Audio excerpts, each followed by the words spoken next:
you start last time? I don't remember. I don't either. I'll just do it. Okay, you do this one. Welcome back to Two Dudes Talking Motorcycles. My name is Gleb, and you can follow me on Instagram and other social media at Gleb Lapham.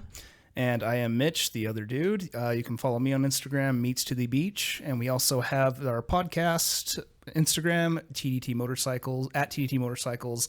You can find us on YouTube with the same name, and email us if you want to chat or send us pics of your bike at tdtmotorcycles@gmail.com. And welcome back to I think this is our 40th episode. This is it, yeah. Yeah, this is episode number 40. So happy 40th, Gleb. Happy 40th. Thank you so much. And thank you to all our listeners for sticking around for 40 episodes at this point.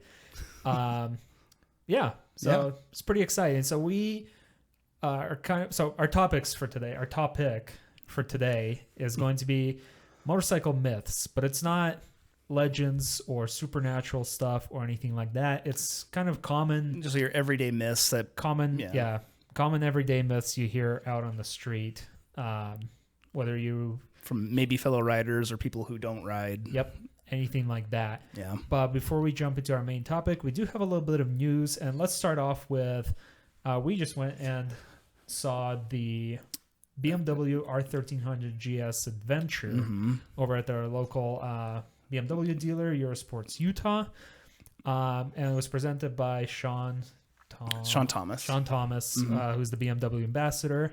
If that name sounds familiar to you, he was also one of the instructors at the Grit Moto that we did. Yep, at the off-road clinic that we did. He was one of the BMW instructors. He's one of their ambassadors. He hosts like the official BMW podcast as well. Yep, and overall, he's a great guy. If you ever see him, say hi, because he loves to chat. Dude is I love him. He's great. He's such a great dude. No, he is, and he's very passionate about the BMW GS. Yeah. So. And he backs that passion up. Like, he's a good rider. He rides off-road. He leads off-road tours, riding tours, all sorts of different stuff. And honestly, I'm a little jealous of his job because he just travels to different countries and tries out BMW bikes. How many different countries in this presentation did he say he's been to recently? Like 4 or 5 different countries that he listed. That he was riding in. Yeah. I'm just like, bro, you guys hiring? I know, right? You guys need BMW, do you guys need 2 podcast hosts to take over? If you ever do, let us know. We will happily move to Germany and just add us to the team. Yeah. We'll happily host a BMW podcast. Right? Duh. Yeah. Yeah. But no, Sean's a good guy. You'll have to get rid of that shirt if we do. Oh, yeah. But no, yeah, Sean's a good guy. It was really cool to get like the lowdown on this 1300 adventure. It was really fun. And what did you think of it? So I know in the past, we've, in our friend group and even I'm pretty sure you mentioned on the show, like I wasn't a fan of like the weird microwave box to the fuel tank. Yeah. And I was. Yeah, you were. And I have to say, it was like the same thing with that new headlight at first. When we talked about that, I was just like, I don't know, it just doesn't, it's not as iconic as the old one. And so I guess I wasn't like, I didn't necessarily not like it, but I wasn't really loving it either. Gotcha. But then I went to the original release, for the 1300. Yeah. And seeing it in person, it looks much better than the pictures. I do agree. And it's the same thing with the gas tank. Like when I saw it in person and I saw how like it kind of fit to the rest of the bike. Yeah. I was like, okay, maybe it's still not my first choice in terms of design or looks, but I do like it. I was always a fan of the GS Adventure specifically, even including on the R1250, the outgoing model. And mainly because it always just gave me this kind of like almost Mad Max type look. It's got this beefy gas tank. It looks like kind of like lots of sharp and square rugged lines, especially with the old style headlight, that I always thought it looked kind of like, I don't know, it just kind of looked unique in its own like kind of ugly duckling kind of way. Like it's ugly good. Yeah. Like it's not a pretty bike, but to me it looks good. And one of the things is like, kind of like you mentioned, that kind of very boxy, square looking giant fuel tank that it has. It kind of added to that feel of it. Yeah. Where it just feels like it's kind of like slapped together like this giant gas tank compared to the regular GS or 1300 GS, which looks pretty slender. Yeah. In comparison. And like I always know, no, I don't know why I said always, but I noticed too while we were at the dealership, you know, they had like the 1250s and the older generations there. And so I always kind of thought like the new 1300s, like they look smaller on their own. They do look a little like slightly slimmer somehow, but then you see them next to each other and there's really not. They're not. Like the only thing I could really tell was like the tank height was lower on the 1300. Like the 1250s had like a little bit higher. Yeah, it's a little more bulbous. Like a spine. Yeah. But yeah, it's just like, okay, like this bike looks smaller, but now next to its predecessor, it's not. Yeah. So but I don't know. I really like the look of them. Yeah. I think they look pretty sweet to me. And Sean went over different like kind of features and comparisons between the regular 1300 GS and the adventure trim. The adventure trim is about like 70 pounds heavier. Yeah, so. I said it was 70 pounds. It is heavier. a heavy bike, but that's because it does. I mean, the main part of the weight of the added weight is that fuel tank. So you're going from and this is all wet weight, so fully filled up, and but you're going from a 5-gallon fuel tank to a 7.9 gallon fuel tank on the adventure trim, which is pretty substantial. Yeah. And I think even he said like this thing can push like 300 plus miles on a single tank of gas, which if you're doing a long adventure, I mean, that's kind of nice because not having to fill up as much is always good. Yeah. And he also mentioned too, part of that weight is that redesign of like the subframe. So it's designed to carry like baggage, more baggage, heavier baggage and stuff from there. So that going into that adventure category, it is designed to carry your stuff with you. Yeah, off-road. Your stuff and a passenger. If you have one. Yeah, so it's like a reinforced subframe. Yeah. It was really cool to see everything. And what really sold me on it in terms of like, oh, that's actually really cool, is like that added bit on the crash bars. So that's one thing on the adventure is that the engine guards they come standard. They come standard. That's not, you don't have to buy that. It comes on the bike. Yeah, and that's part of the other thing of the added weight. Yeah. But what sold me on it was like that little added bit that was on the end of it that they taped no step. Is like, you know, when he laid the bike down, your handlebars aren't anywhere near the ground. Like nothing but the crash bar is touching the ground, which is pretty cool. Yeah. I really liked, that was a nice little bit. And he basically mentioned how it kind of keeps you from having to install like upper crash bars on it. And that's kind of nice thing about those boxer engines in general is that the bike doesn't really lie flat. Yeah. Kind of like ours would if we were to drop them. The BMW just kind of sits at like that angle. Makes it a little easier to pick up the heavy bike. Yeah, you know, like the older ones, they already did have that angle on there, but that bike was seriously like, I'm not gonna try and guess what, or they said it was like 68 degrees, or I think that's the lowest he's gotten when he dropped it. Yeah, but I don't think that was a 68 degree angle. Like, could be. I don't know, maybe. But it was pretty. Yeah. But is that an angle to the point like, where you're not going to have to pick it up from dead flat on the ground? Yeah. So I thought that was a pretty cool little design. Yeah. I really like that too. Yeah. And the other thing I think me and you both noticed that is, and this is a characteristic of any of the GSs, like the boxer engine, is that picking it up off the stand feels effortless. It was for nuts. Such a heavy bike. Yeah. Like it's heavier than my bike, but it was easier to get up off the stand. Yep.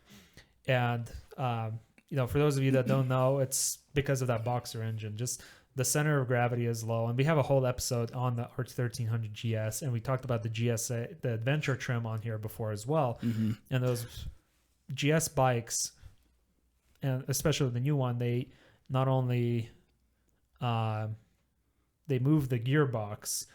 Or the transmission. To like fit it's more forward. More forward. So you get even better center of gravity, better balance across the bike compared to the R1250 GSA.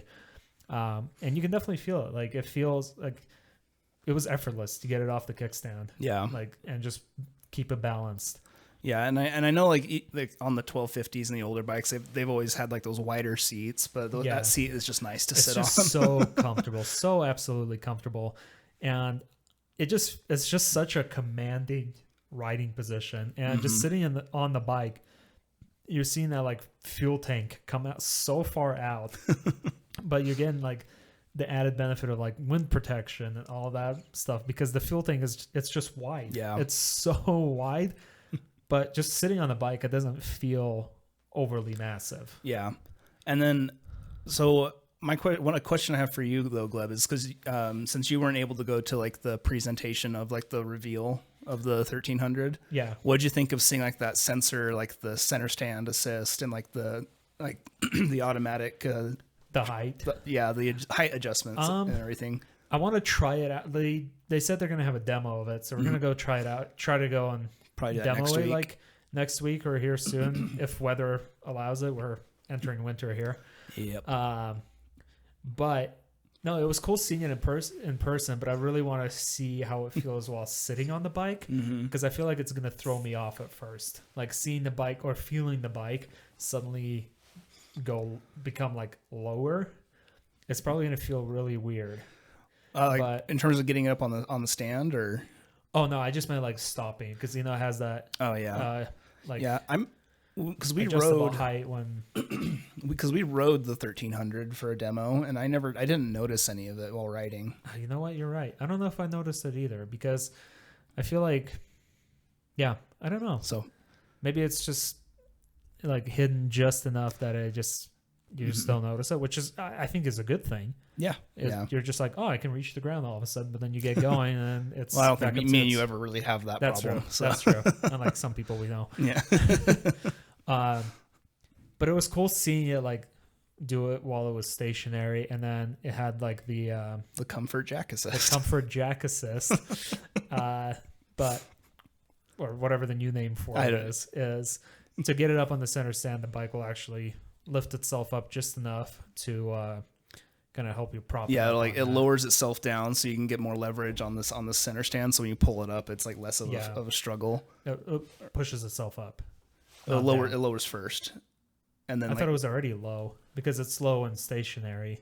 If I remember, it like lowers down, and then you get the center stand go, or maybe it does go up. I can't remember. because I think it's at its stopped point. It's already like at its lowest setting, and then when he like flipped the center stand down, just so it's touching the ground. You can see the back no, and you're the right. front You're right.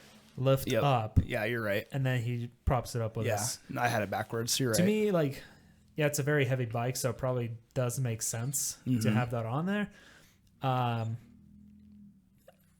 think it's kind of a interesting kind of niche like feature. Yeah. But at the same time, like, is it that much quicker or less effort to just kind of like really just push down on that thing and I don't know. I mean, but again, these are bigger, heavier bikes too. Yeah. So. But he did make a point of like, if you're someone who doesn't weigh as much, if you're like a shorter person or, someone who's not as heavy, like you may have a harder time getting that leverage to kind of pop that bike up on the center stand.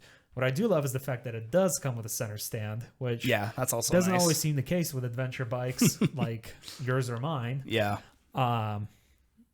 Which is baffling to me because I think that's just one of those things that I feel like a bike should have, at least an adventure bike or any kind of off-road bike. I mean, I'm a big fan of it. Since I've gotten a center stand, I really just want every bike I have, and it's just from now on out to just come with it. Super convenient because installing one is a pain in the ass.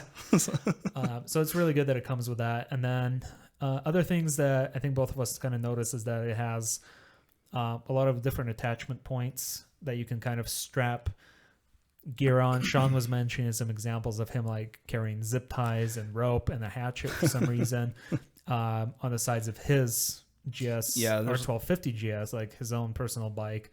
But they added more like attachment points, which I think is always good to have extra stuff. I think it's cool. Like it just adds like a level of like customizability, and like you mentioned, the guy who designed it and everything. He has like he's one of the German guys, like Americans just like to attach stuff to their cars and bikes. Yeah.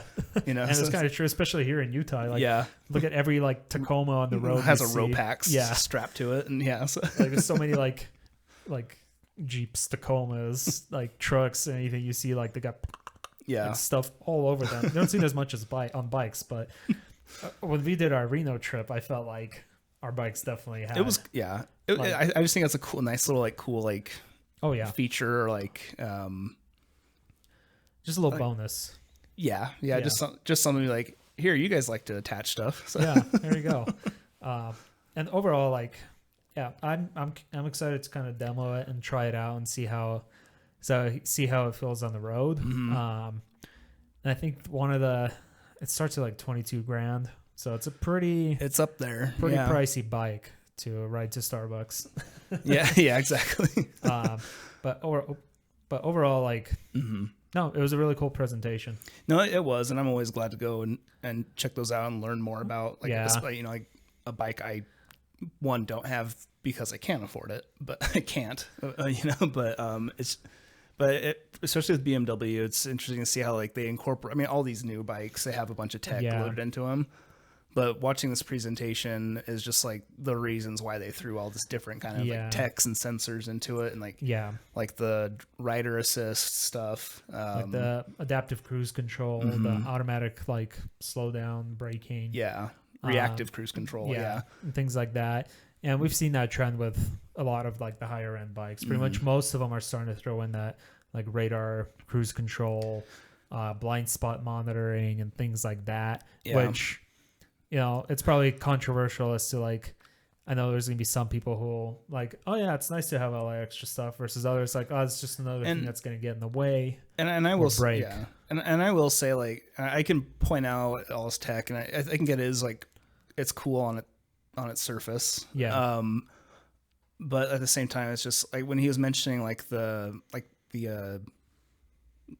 what'd they call it, like the non-clutch. The shift assist, where it's like it's basically an automatic. Yeah.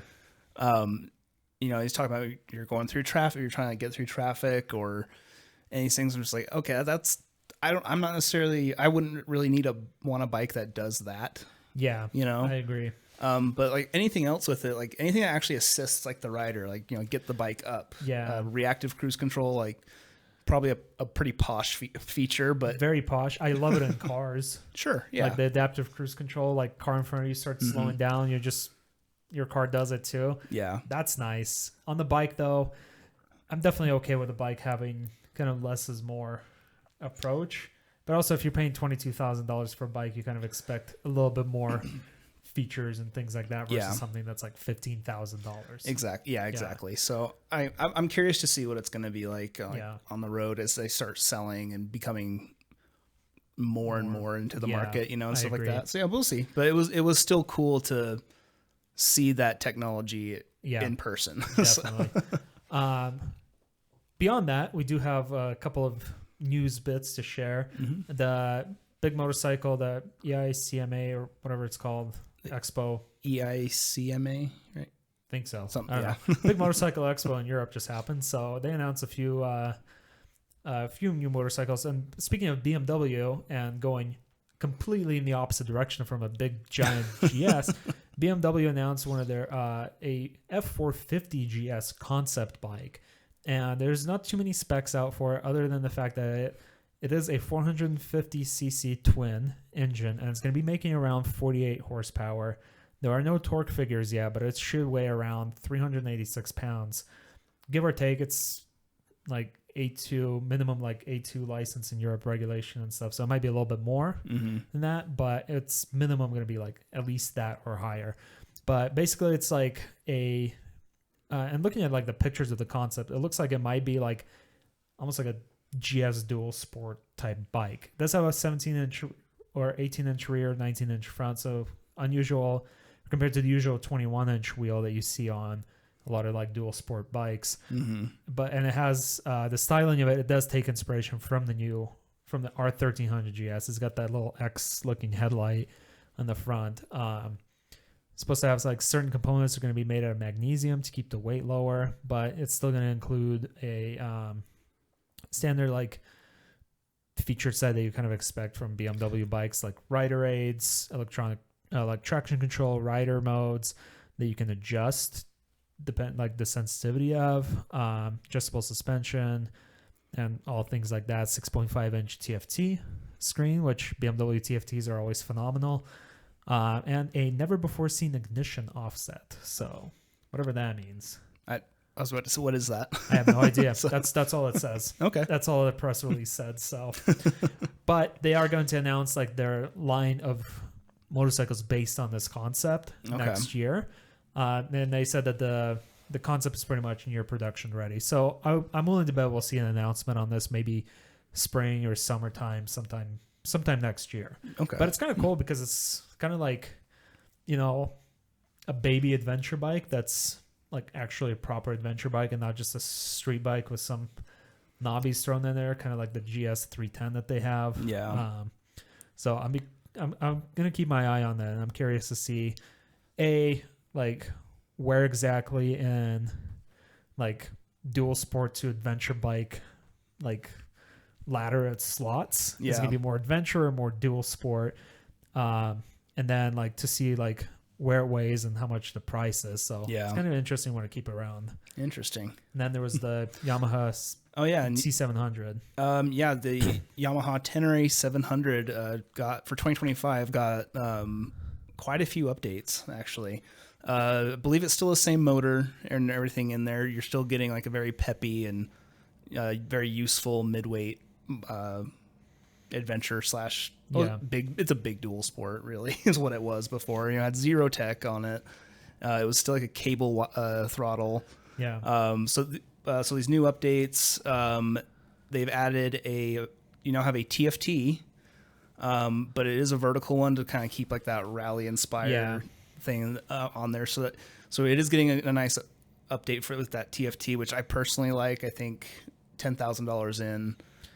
TFT, I mean, even like the Transalp and a lot of those, they all have TFT, so it just makes sense that it's gonna get added onto it. It's also easier to see than this, like the little old school like LCD screens that they had on the previous model. Yeah, so I think that's I think that's a really good update for them to make. Yeah. The other thing they've added like auto turn signals, so the auto cancel. Oh, nice. Yeah, that's convenient. It's convenient. My bike has it. Same. It's fine. It's nice. It's just convenient, really.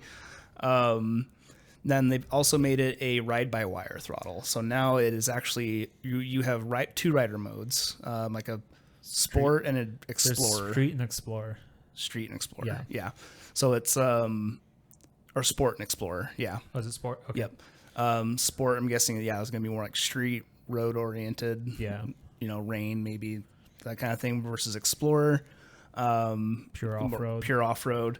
And then on top of that, they've also added on their they have switchable traction control and adjustable ABS, so with that off-roading on there, just like some little things like that to just bring it up into the modern lineup.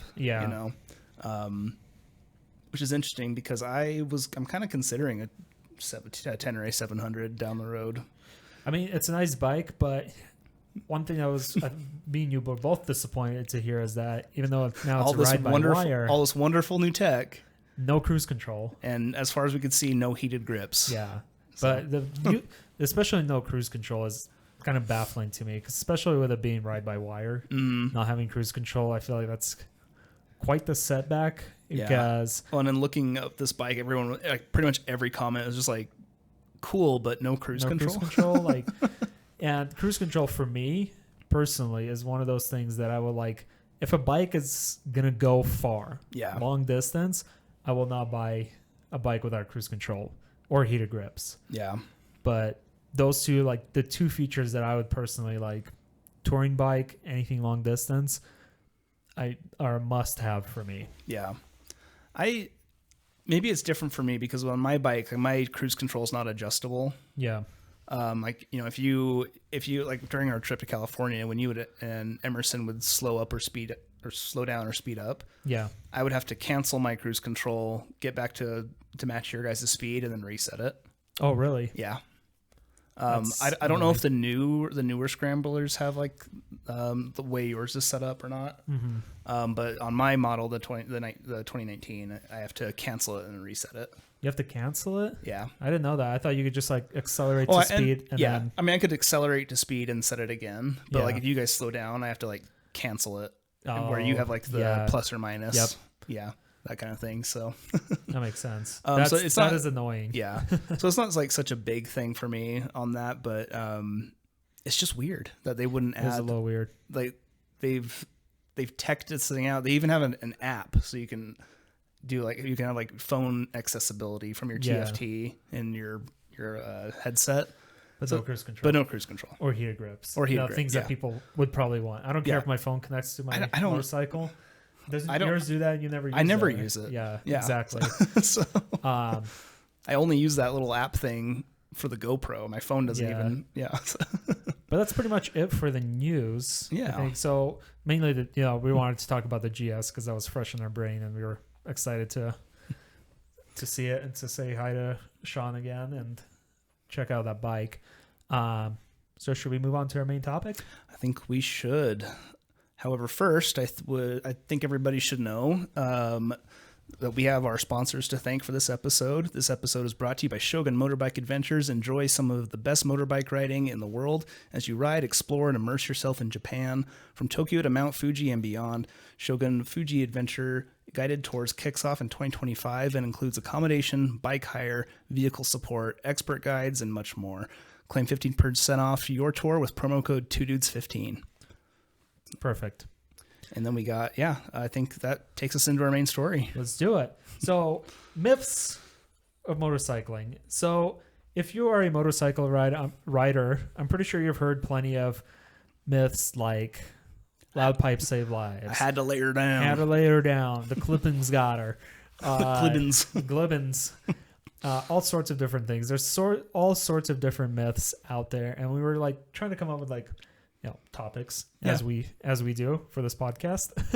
40 episodes in, so we decided to have a little chat GDP help, and it vomited a list of them out for us. So a healthy amount of manual Googling as well. Yep. So we thought it'd be kind of fun to kind of address some of these, kind of poke fun of a couple of them. Should we start with number one? Yeah, take it. Loud pipes save lives. So this is a very common phrase you hear, especially from certain riders with very loud pipes on their very loud bikes that may or may not be powered by a V-twin engine. We're talking about Indian riders, of course. Obviously. Of course. But yeah, it's a common thing that you hear that loud pipes save lives, and that if your motorcycle is loud, that people and drivers around you will notice you. In reality, though, however, it's not really as big of a case. One, a lot of drivers are pretty oblivious to what's going on around them, I feel like, especially nowadays, be on their phone or just not paying attention. And two, cars are pretty well insulated from noise, especially newer cars. Yeah. And three, I feel like most people in the car are going to be either listening to music, the radio, podcast, some kind of other audio. They're probably listening to our podcast and they can't hear the bikes around them. Yeah, of course. What else would they be listening to? Really, though. But really, there's been a study that was done by the University of Bucharest in Romania, and they partnered with like a Dutch audio company or whatnot.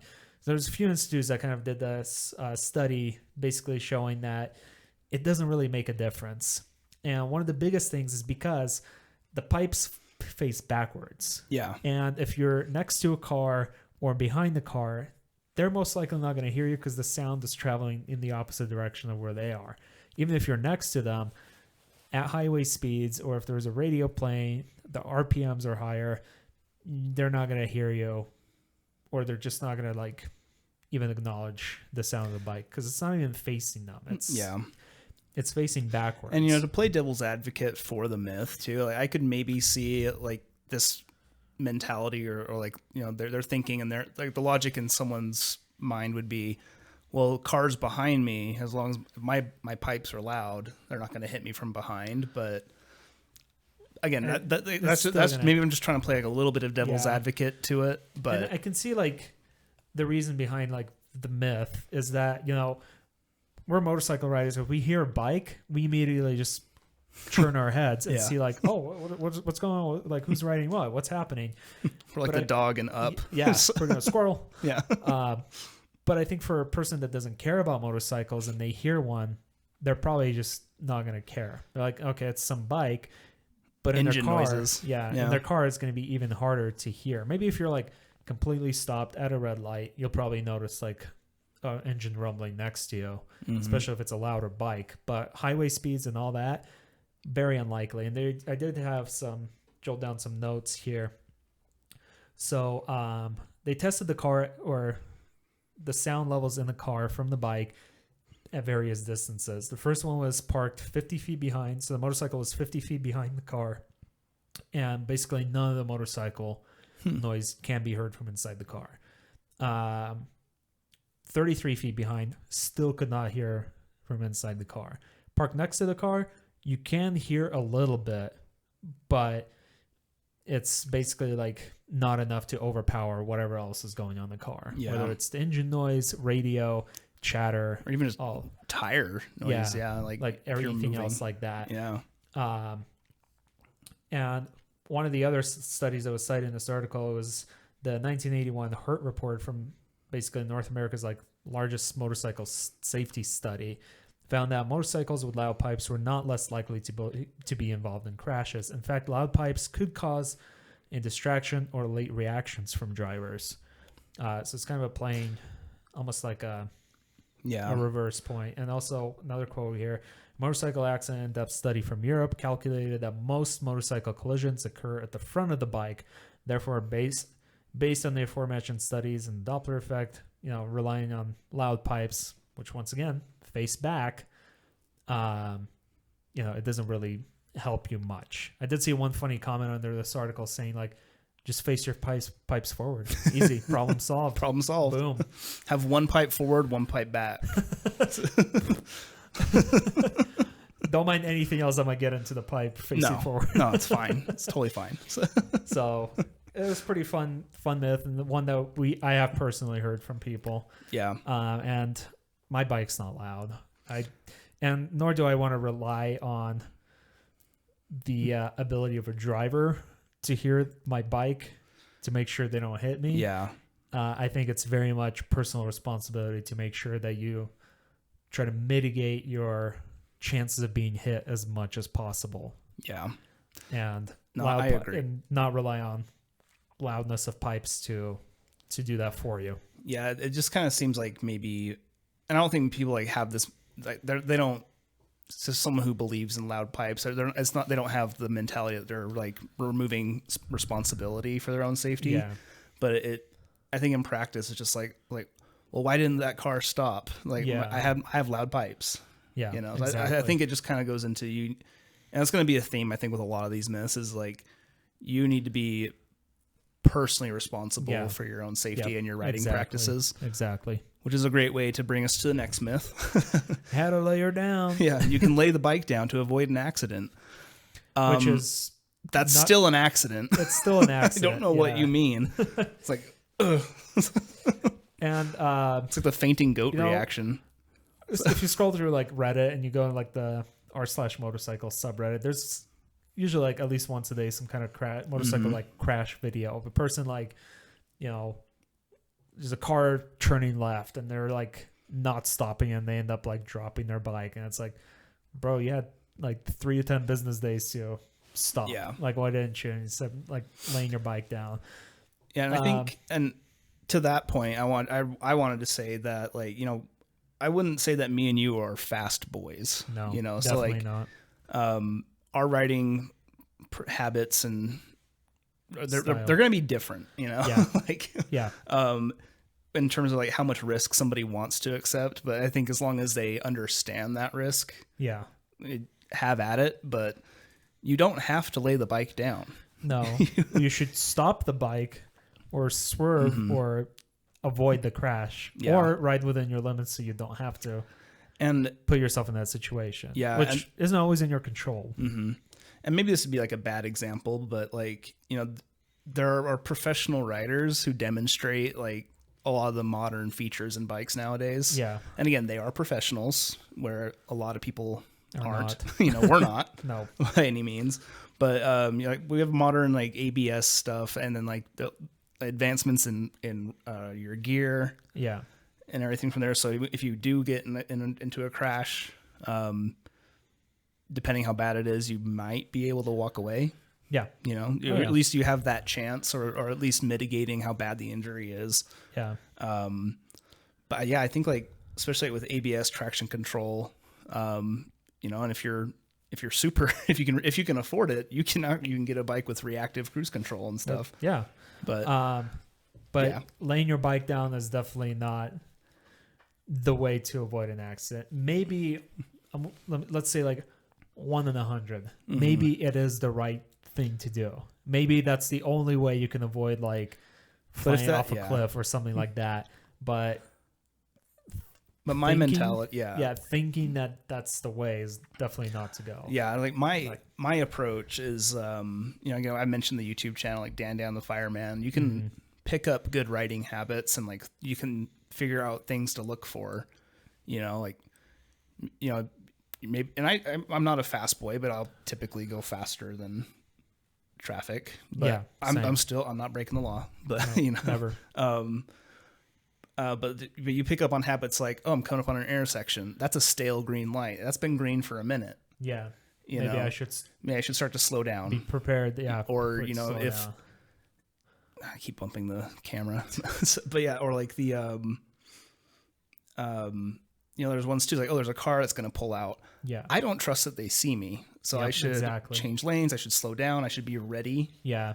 So like hover your fingers over the brake just in case. Like we're not your mom. Ride how you want to ride, but there are ways that you can have other approaches to avoiding an accident other than laying her down. Please don't lay your bike down to avoid an accident. It's still a crash. Slow down. It's still an accident. Yeah.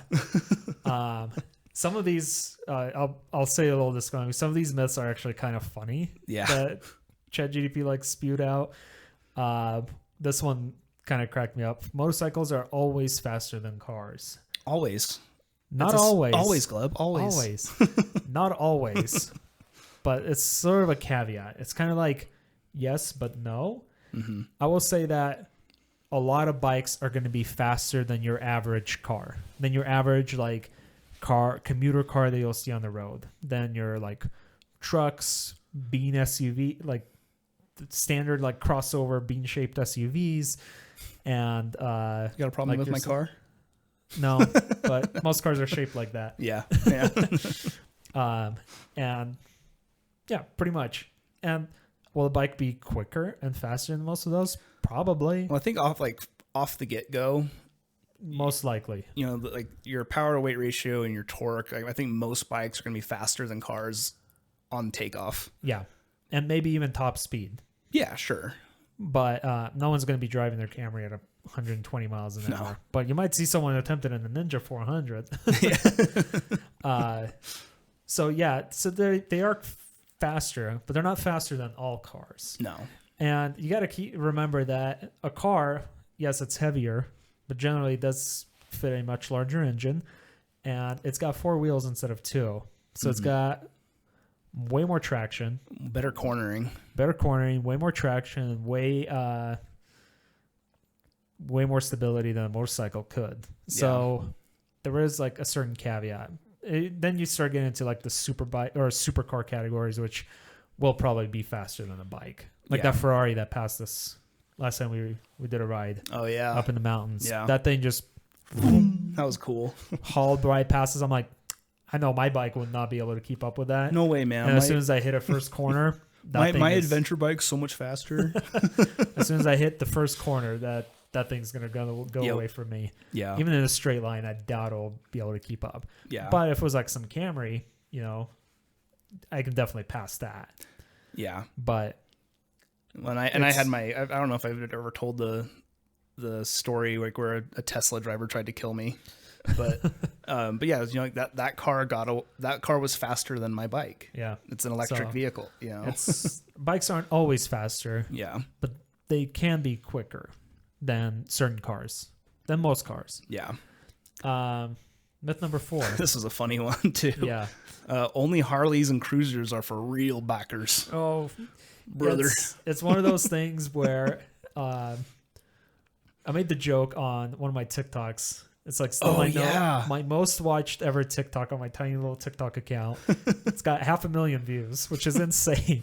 But it was when I got my new my Tiger, and I made like the video as a trending sound, and one of the pictures I used is just like this stereotypical looking Harley guy. It's like, that's not a real bike. Get yourself a real bike. And well, I feel like it's not like quite as big of a thing. Like, I personally never had anyone tell me that to my face. I haven't, but it's still something like, you know, we poke fun at.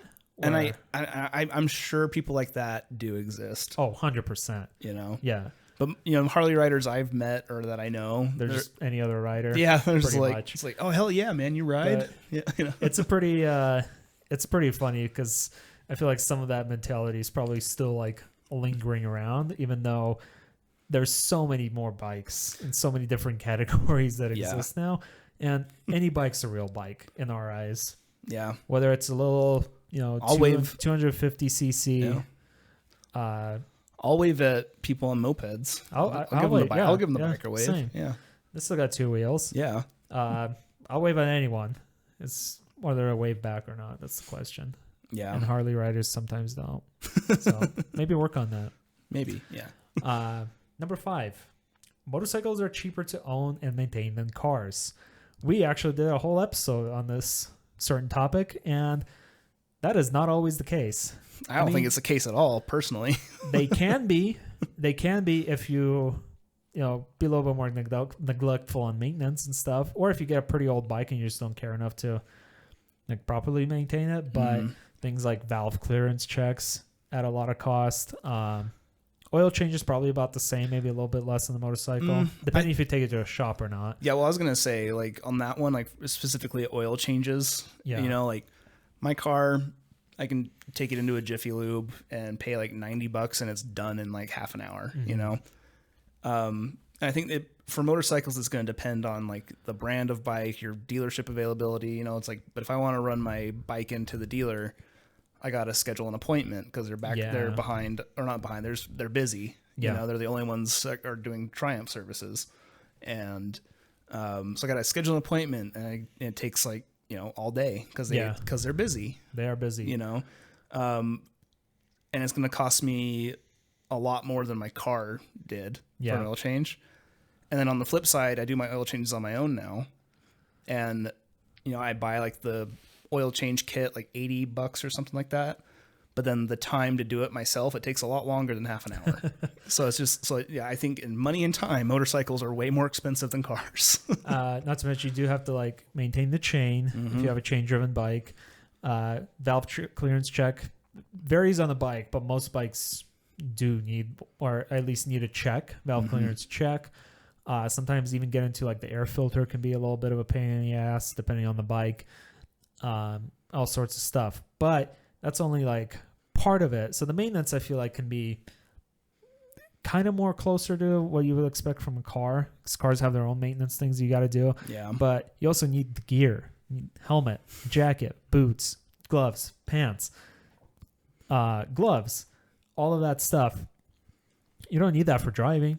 You don't need any of that. You don't need a helmet for driving. But I want some kick-ass driving gloves. Okay, so, you can buy that if you want. And a driving scarf. But yeah, you like need all of those things, and that's another added cost. Anytime somebody asks, like, you know, how much should I spend on a motorcycle? I'm like, figure out what kind of bike you want, but budget another like, you know, $800 to $1,000 for like gear. So, or buy yourself like, you don't have to buy expensive gear, but buy yourself safe and gear from reputable brands and dealers, not your little $25 DOT quote unquote certified Walmart helmet that will crack if a bug hits it.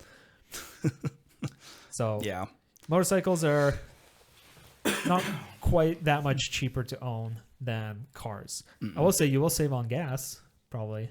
Yeah. Yeah. I mean, bike gets like 50 miles per gallon or more on a lot of them. What was your bike getting on our trip when you were fully loaded? Not great. Better than your car? Oh, still better than my car. Yeah. Well, yeah. Still better than better than the Camry. You know, it was still in the 40s, which most cars, you know, unless it's a hybrid, are not going to get up there as easily. Definitely better than my Jeep, which was 19 at best. Yeah, that was that was like an early surprise in that trip. Was just like I'm getting shit gas mileage. I was very surprised. And then me and Emerson look at ours like, oh, we're doing fine. Yeah. So yeah, but those Triumph triples are also not the most efficient. That's true. Engines. So great engines though. Yeah, I love it. Yeah, I love it. But that was definitely a good wake up call. Yeah. Myth number 6. Helmets break necks in a crash. I've never heard that myth before. That sounds... I'm pretty sure if your neck's broken in a crash, it's probably the crash and not the helmet. I think I heard it, not like in person, but I remember hearing about it like in some comment, either on Reddit or YouTube, somewhere before. I think the person was just mentioning like sarcastically. No, I was just like, oh, I bet that's a thing someone said at one point. Or it kind of reminds me of like saying like of some occasionally hearing a person talk about like how, you know, they like somebody didn't get hurt as bad in a car crash and they weren't even wearing it like a seatbelt or something like that. Yeah. And it's like, okay, maybe like 1 in 1,000 times a seatbelt might do more damage than not wearing it. But the seatbelt has decades of proof that it will save lives in a car. And the same thing is with the motorcycle helmet. Yeah. And again, like, you know, we're not your mom. And I say that, you know, it's like, even on gear, if you don't want to wear like a jacket or pants, like my personal recommendation is that you do. That's what I do. Yeah. But I don't mind. I don't see a problem if somebody doesn't want to wear pants, you know? Yeah. I don't either. You know, but for helmets, that's where I draw the line. Please wear a helmet. Preferably a full face helmet. Yeah. Because I know you got the statistics in here, but I remember hearing, and I don't have a source for this, like off the top of my head, but I remember hearing like a lot of crashes, the first thing that will hit the ground. I told you this. This was your chin. Oh yeah. Oh, okay. It was from a study on, I can't remember the study itself, but like, yeah, they looked at like the types of head injuries and stuff, and it's like going down is like on the jaw and the chin. Yeah. And there's like that. Maybe I've told this story for the podcast when we talked about safety in the past, but there was like a guy, you know, he's a Marine Corps combat vet, you know, career guy, seen action, all that stuff. And he was also a writer. He retired and he just kept writing, and he would wear just like the half helmet. Yeah. He was a Harley guy. And then he got in an accident and he went down, and I guess it was at speed or something, but it ended up breaking and ripping his jaw off in the wreck. Jesus Christ. So, you know, so this dude's who's been through so much in throughout his whole life, and he gets in a wreck and he's lost his jaw. Like he's on a, you know. Yeah. So I say wear full face, but at the very least wear a helmet. Yeah. You know, if not full face, at least like 3/4 or quarter face. Yeah. Like not that little not the half skull cap. Yeah. Like that's not like, just covering the top of your head's not going to do anything, because that's the least likely spot that's probably going to hit the ground. Well, I would say like at a bare minimum, like wear a helmet and gloves. Yeah, you don't want to mess up your I would sausages. Also throw boots in there. Boots are good. Yeah, because I remember seeing, I think it was like a Reddit post or something like that. The guy was mentioning he was like he was a doctor. I don't remember. He was like an ER doctor or something like that. But he said like one of the biggest injuries they see from motorcycles, especially beginner riders, is in the ankles. Yeah. They drop their bike, the bike falls on their ankle, and it basically crushes all the little bones and ligaments in there. Yeah. So I would throw boots in there. Boots, gloves, helmet. I feel like the top 3. And in researching this myth too, so like this myth is debunked. Yeah. Multiple studies, helmets protect your head and they save your life. Yeah, like if you're in an accident, like your chances of survival are astronomically better than without. Even for an example, evidence shows that states with helmet laws are associated with higher rates of helmet use and lower rates of motorcycle-related deaths and injuries. An example is in 2012, Michigan replaced the state's universal motorcycle helmet law. So that's a law where everyone on a bike, passenger, rider, they have to wear a helmet regardless of age. So they removed that law with a weaker law that said if you're 21 or older, you don't have to wear a helmet on a bike. And then a 2017 study compared helmet use with the crash data 12 months before and after the universal helmet law was repealed. The study documented a 24 to 27% decline in helmet use for riders and a 14% increase in head injuries, motorcycle-related head injuries. And I feel like, especially like the head, is one of those things like, if that's injured, you're most likely going to die. Or, if you get be paralyzed. Or if you get a TBI, yeah, and then like you're a different person. Yeah. And it's no joke. That's like the biggest thing I spent money on is my helmet. Yeah. And you don't need to go super expensive on the helmet. Just get a decent rating. As long as it's like, we dogged on DOT before. Yeah. On here, but EC, Snell rated, FIM rated. That one you're getting pretty expensive. Yeah, and that's like more for racing, isn't it? I would at least make sure like it's EC rated, and then I feel like if it's from a reputable brand, you're probably in the clear. Just don't buy the $40 at Walmart. Yeah, because again, if you hadn't listened to that episode where we talk about helmet safety ratings, is DOT, there's no quality control for it. Anyone can slap the DOT like the sticker. Yeah, it's on an honor system. So yeah, take those odds how you want, but I would say ECE. Shark is another one. That's the British one. Yeah. Oh yeah, Shark or Sharp? Sharp. I think remember. It's Sharp. Okay, I don't know. Not Shark. Sharp. Shark's. I'm pretty sure like Shark is a brand. Okay, I don't know. I think Sharp was a brand at one point too. They made electronics. Oh yeah. Yeah. Rip. Yeah. But anyway, get something above DOT. DOT is thin ice, it seems. Or if it's only DOT rated, at least pick a reputable brand. Yeah. Bell, Scorpion. Like if you go to Revzilla and use our link to purchase your next helmet, and we get a little bit of a kickback, pick any of the brands they sell on there and they'll probably be good. Yeah. Or if you want to pick up any other gear, be sure to use our link down in the description below. Yeah. But anyways, wear helmets. Yep. And anyway, then drama spiel over. Yeah. Next. And then next, so this one we kind of crossed out, but I just thought of a way to kind of twist this. Sort of a myth, but not really. But big bikes are not for beginners. So I will argue that if you are a responsible adult, you're probably responsible enough to make your own big boy adult decisions. And if you are starting out to ride and you want to start off with something bigger, then that's kind of your choice. Mm-hmm. But I think the key is not necessarily that a bigger bike is more dangerous for a beginner rider, but it's more of how much you can restrain yourself from, going over the top. Yeah. As a beginner. Nice thing is that a lot of bikes nowadays have riding modes. So if you do get a bigger bike, but you're a beginner rider, you can put in like rain mode, which dampens your throttle response and makes the traction control more aggressive, might make it a little bit easier.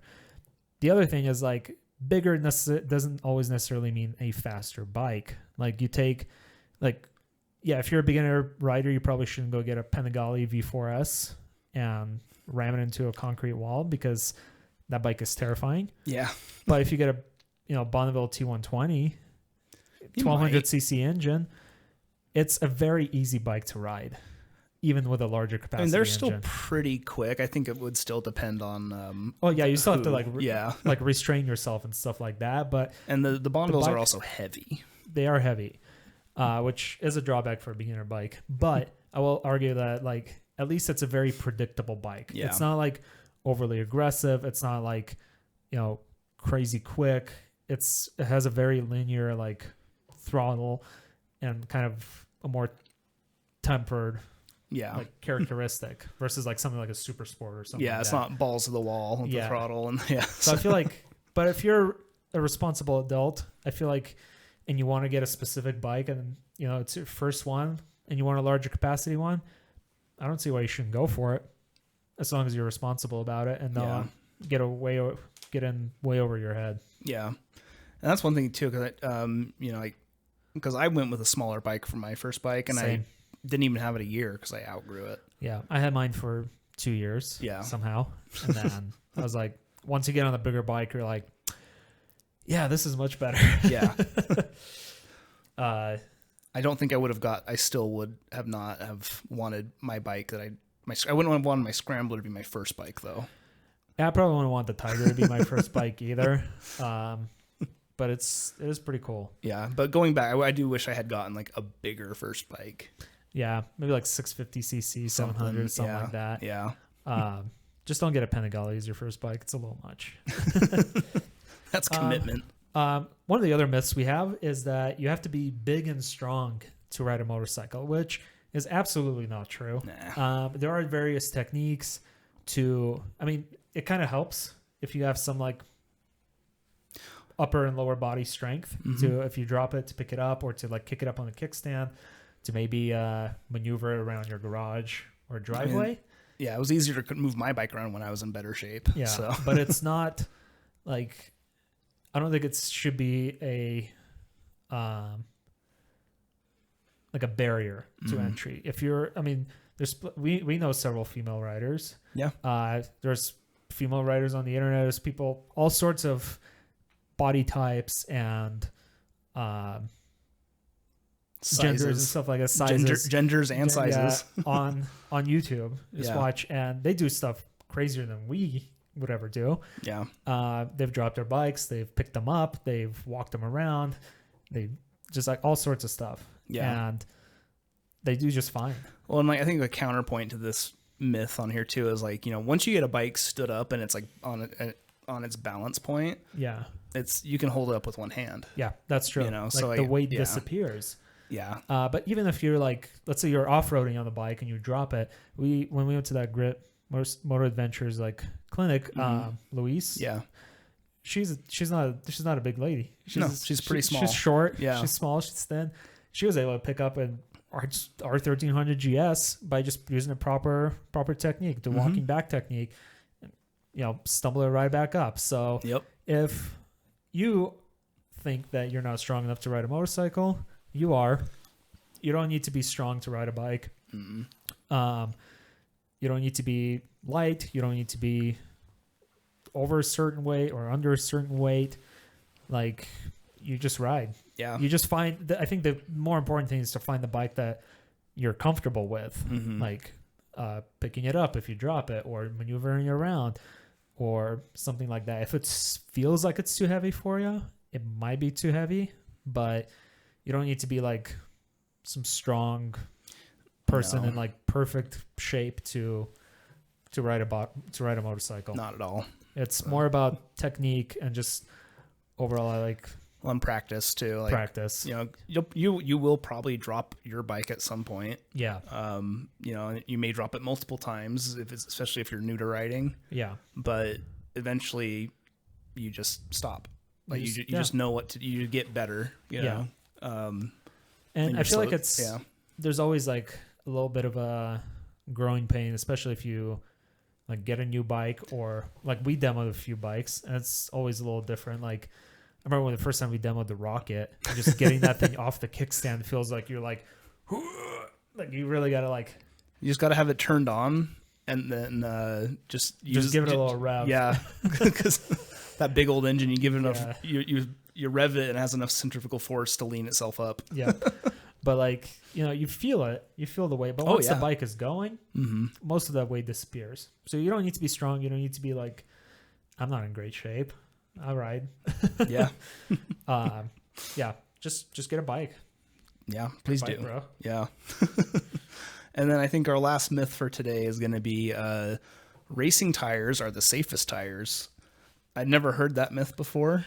I have not either. Is this one from ChatGPT as well? No, this is just, I was just Googling. Oh, Yeah, interesting. so, Okay. Yeah, so this is just one I happened to come across. Yeah.